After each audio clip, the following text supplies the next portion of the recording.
The roar of that was as loud as I've ever seen. I'm talking about it now, I'm getting goosebumps. It was as loud as I've ever heard. But that time I thought, geez, we're coming.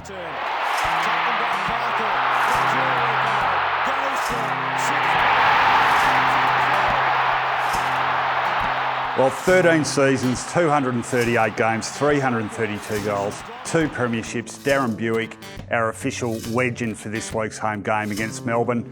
Thanks for joining us, Boris. Great to be here, Ron. I've got to say, you don't look a day older than when you played your last game in 2000. Thank you. I do feel it a bit, but with 4 kids, but look, things are going well. I enjoy good life at the moment, so yeah, I'm very thankful where I am. And you must still be playing, obviously, with the arm injury. How long are you out for? No, I'm out for life.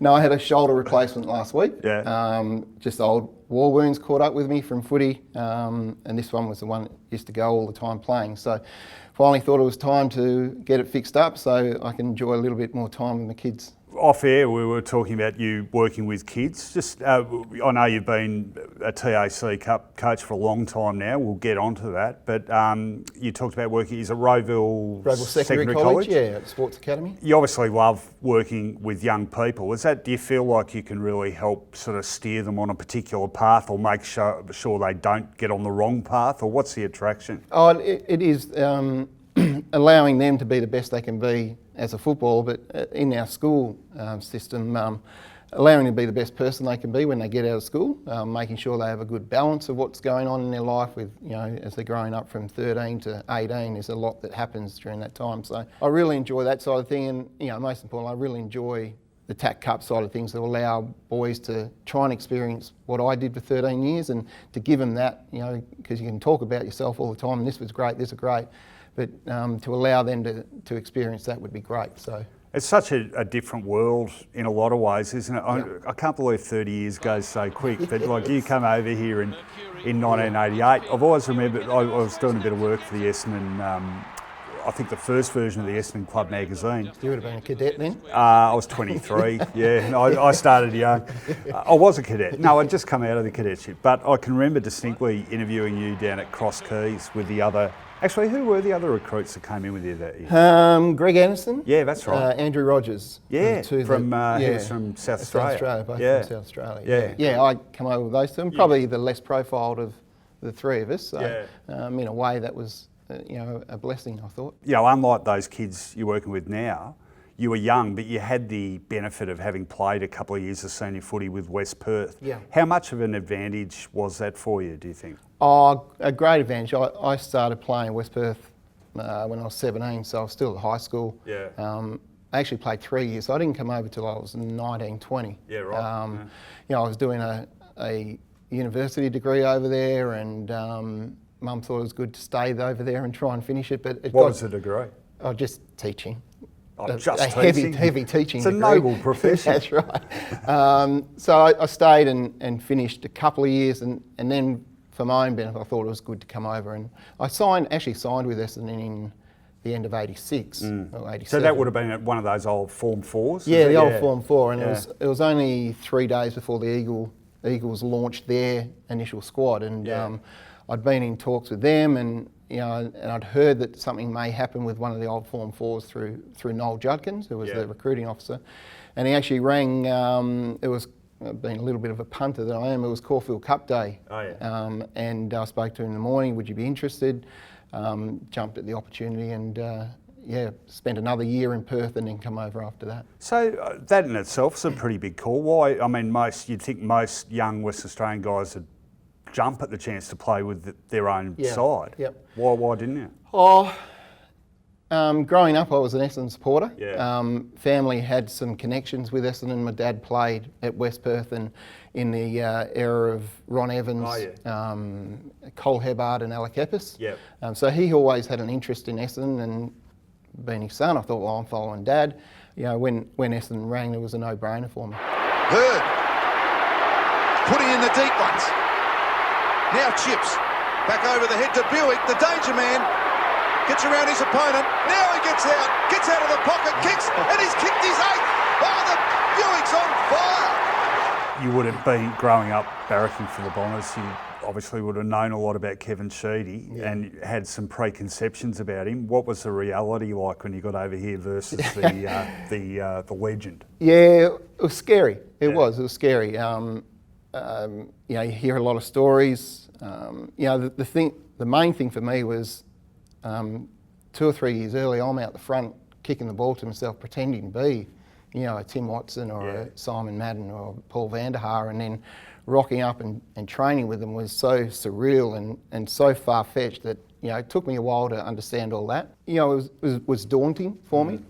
But in the same sense, my father had passed away a couple of years prior to that, and probably the first 2 or 3 years, he was more a father figure to me than a coach. I mean, it's probably the first time I've ever said that, but yeah, he was more a father figure for me, and the respect and love I had for him then was enormous, because he was now guiding me. So I'll forever be grateful for that. But yeah, once I got through again, the actual awe of Kevin Sheedy, it was fine. It was an interesting time when you arrived, because they were sort of on the tail end of that 84, 85 back to back. So, you know, a few had left, a few younger guys had come in. And it was I guess it was a bit of a transitional period that lasted quite a while. So you came in at the end of a great era, but you went from being like a kid in the team in 88 to one of the elder statesmen within a 5-year period. Yeah, I did. We played 90, and it's probably one of my biggest regrets, obviously losing the grand final, but losing it or not winning it and being able to share that bond with those legends of the club. It quickly transformed. We were able to, I mean, 91 wasn't a great year, I can't remember. 92 wasn't. But 91 from a personal point of view, I think you were runner-up in the BNF. Yeah, I was. Which was good personally. You know, I think I just missed, and I'd missed 4 or 5 games, so it might have been something if I played the remaining games. Who won it?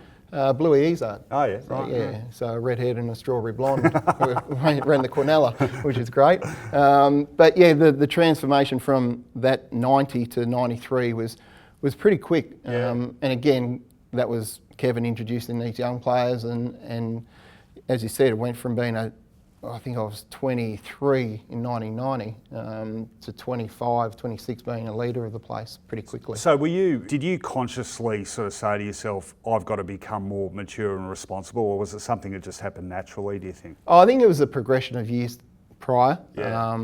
And when you looked at the balance of our squad, it was just a natural thing to happen. We still had a Thompson and a Harvey around the place and a Salmon around the place, but there was O'Donnell and Grenvold and myself and those sort of lads coming through that sort of had to quickly get up to that, you know, that leadership sort of position, if you like. As we sort of got more and more into the season, the more and more that sort of leadership and that come out, because we introduced more and more young kids. And for me personally, as I started seeing that, you could see, well, we might be a chance, you know, with these young kids in a few years' time. But as it sort of season went on, it was, geez, we might be a chance in 3 months' time, sort of thing. So 93, we talk about a lot. It was such an amazing year. Actually, amazing year for footy. The footy played that year, and the collection of full forwards, you know, Ablett, Modra, Sumich, incredible. Now, there's a lot of heroes out of that year, and we tend to focus on the grand final, but I reckon a lot of people, Boris, would say without you, they wouldn't have even got to the grand final, because probably the performance you're most associated with is that 93 prelim, 6 goals, 44 points down at half time. What are your sort of favourite memories of that? All we heard about around the club was 84, 85. And we lost in 90, and it was still 84, 85. We used to do this in 84, 85. And the group of us just got together and thought, well, this is our time now. We've got to make it our time. And that was our catch cry as we ran out every week, our time, our time. And it just sort of gathered momentum a little bit. And, you know, even to the point where we got to the prelim, it was our time. And at half time, I remember still running out, and Gary O'Donnell, he was the main one, yelling out, it's our time. It's a 7-goal margin at half time. A place in the grand final for one of these two teams. A memorable day for a lot of reasons. You know, not many teams are able to come back from 7 goals, and it just sort of, it happened really quickly. We were 42, and then next time you looked up, geez, we're only 4 goals down, and then that was the message at half time was, you know, we haven't done a lot of things right. Let's sort of reset. Kevin did a few things, changed a few things around. Let's get into 3/4 time, 4 goals down. So with half the margin, we're going to be half a chance to put a little bit of pressure on them. You know, there's one moment in the game I'll never forget, and when it's on Fox Footy or they've got replays or I'm showing my kids for the 17th time during that grand final week type thing. Fletcher, or I think it's Fletch, wins the ball, gives it to Wanganeen. I know, this is great. And Ola Renshaw comes through the middle of the ground, kicks it. Kelthorpe marks the ball, handballs to Mercury. The roar of that was as loud as I've ever seen. And talking about it now, I'm getting goosebumps. Streaming away with a fourth bounce. Wanganeen's turning Liptak inside out in this turn. Taken by Carthel. Mercury will go. Goes for it. Sits.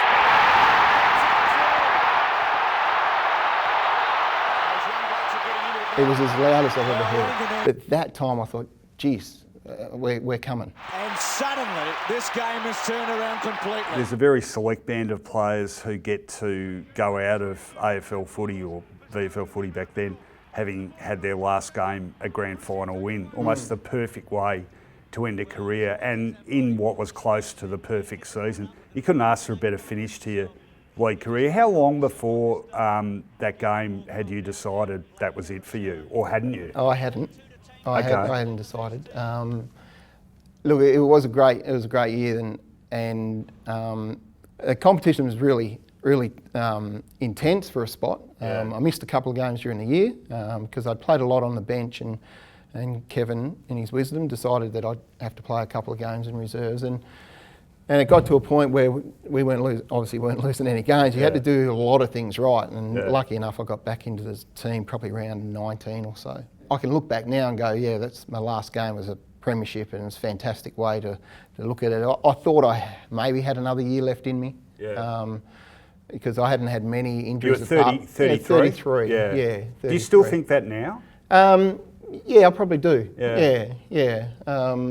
I think you can ask any player and they probably think they do a little bit. Well, Michael Tuck was the same after he won in 91. Yeah, and he played 795 games and was 52. Was about 58. But yeah, looking back now, it's something I look and go, it is a really good way to finish. And to be part of that group, and we catch up once a year, which is fantastic, and a really great memory to finish on. Number 8, Darren Bewick. You grew up an Essendon supporter. Yeah. Your dad played with former Essendon people. You had a fantastic career. Is it fair to say Essendon's still pretty close to your heart? Yeah. I've got 4 kids. A couple of older ones and a couple of younger ones who love their footy. My oldest boy actually trained here at the VFL for a couple of years, just wasn't quite up to it and had a few injuries.